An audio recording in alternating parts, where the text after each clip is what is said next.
Hola señores, hoy tenemos que hablar de por y para.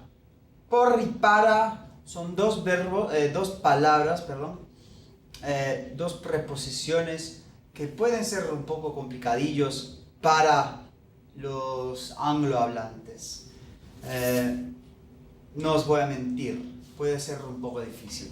Por y para son preposiciones que requieren muchísima práctica. Sin la práctica esto va a ser muy difícil. Es muy importante que ustedes estudien y practiquen esto mucho. Os voy a explicar más o menos cómo se usan, pero no os puedo decir que lo voy a enseñar totalmente porque no es realmente posible. Welcome. Today we're going to be talking about por and para. Por and para are two prepositions in Spanish that can present some difficulties to English speakers. I wish it were easy to make it easy.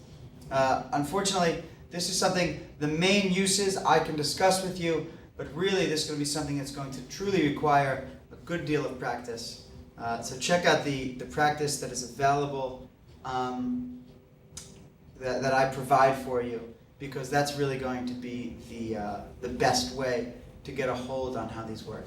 We will look at the basic uses of por and para, and you should go in your book and look at the uses of por and para.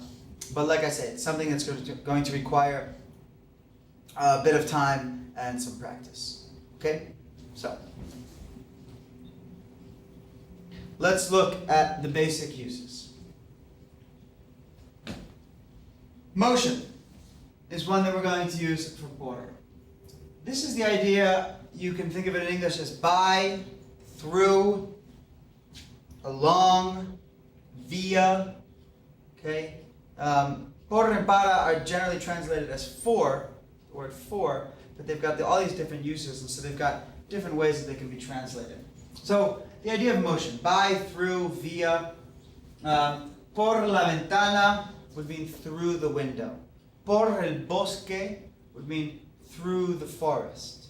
I can say, if I'm going to travel on a specific street, voy por la Quinta Avenida. I go along Fifth Avenue. Or I go via Fifth Avenue. Okay? We're also going to use it to discuss cause. This can mean because of, on account of, on behalf of.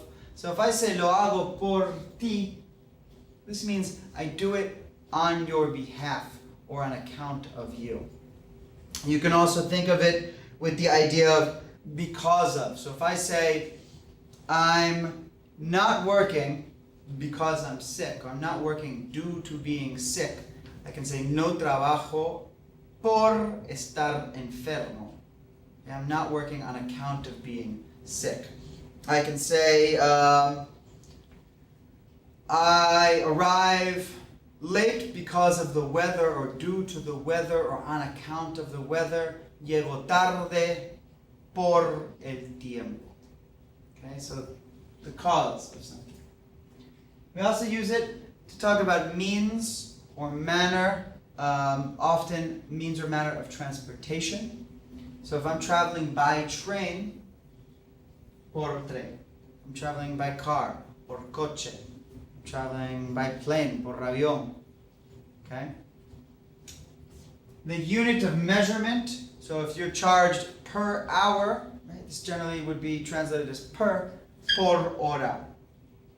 If you're talking about being charged by the night, how much does a hotel cost? $30 por noche. The unit you could think of as per. Also this idea of in exchange for. So if there's an exchange happening, if I'm paying $20 for the car, pago $20 por el coche. So this idea of an exchange. Or a trade, if I give you my boots for your hat, okay, cambio mis botas por tu sombrero. Okay, so por as this idea of in exchange for. And finally, a period of time. We use por for that. So por 3 horas means for 3 hours.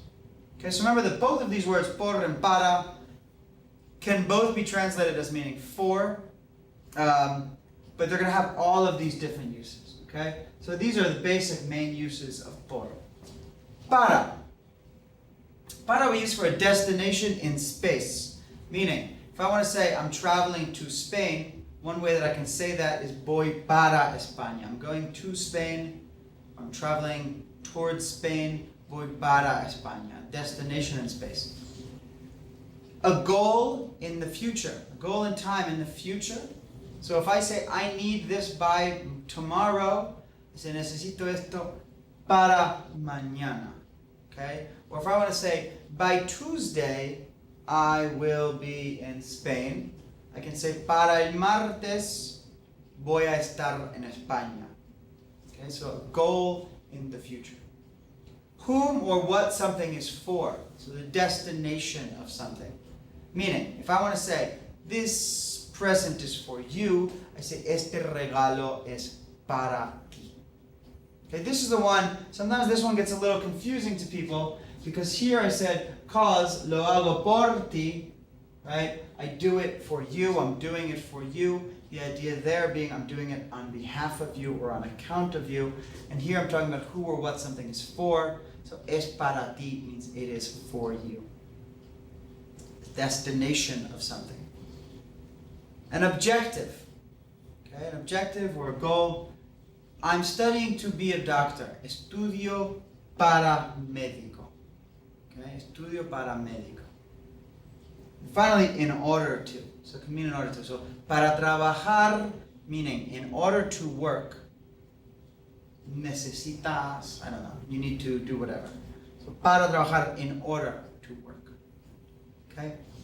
This is something that is always a struggle to teach, because obviously all of these different uses are a little bit vague.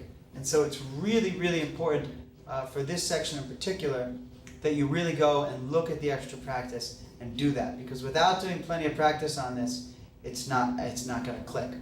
Well, the way that I suggest doing it is looking at the practice, figuring out if you need por and para in there, and really paying strong attention to which of these different categories your usage falls into.